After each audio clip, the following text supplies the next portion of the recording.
A couple hundred of Maine's brightest minds in public education got together to learn how to prepare students to find their dream job, whatever path gets them there. They're putting in this extra work at the end of an especially challenging year. News Center Maine's David Guildford dove into all of this with them and has this report. Educate and let people know that they have an opportunity to stay in Maine. 200 teachers and about as many business leaders meeting to talk about the future. They have been in the field and they are saying these are the skills we need and this is what we would like to see in students.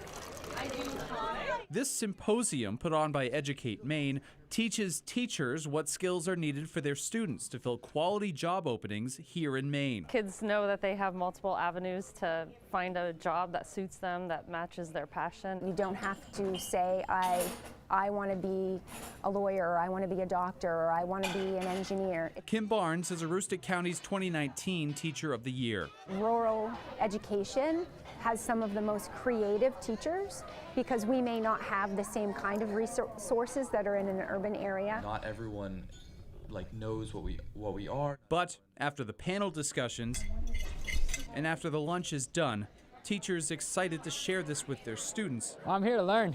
Like Maine Teacher of the Year Matt Bernstein, will go back to their schools and to the reality of increased threats of mass violence, illness, and an ongoing teacher shortage. Students definitely are facing struggle, but they're also so resilient and so strong and so dedicated.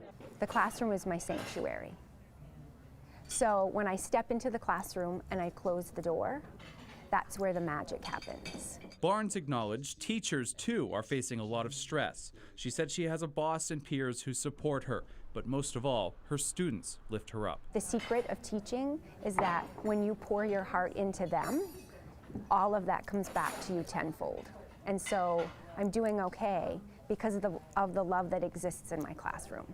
As the calendar turns over, Bernstein had a message for Mainers in the new uncertain year. Listen to young people, support them, and back them because they're gonna change the world, I guarantee it. In Portland, David Guildford, News Center, Maine.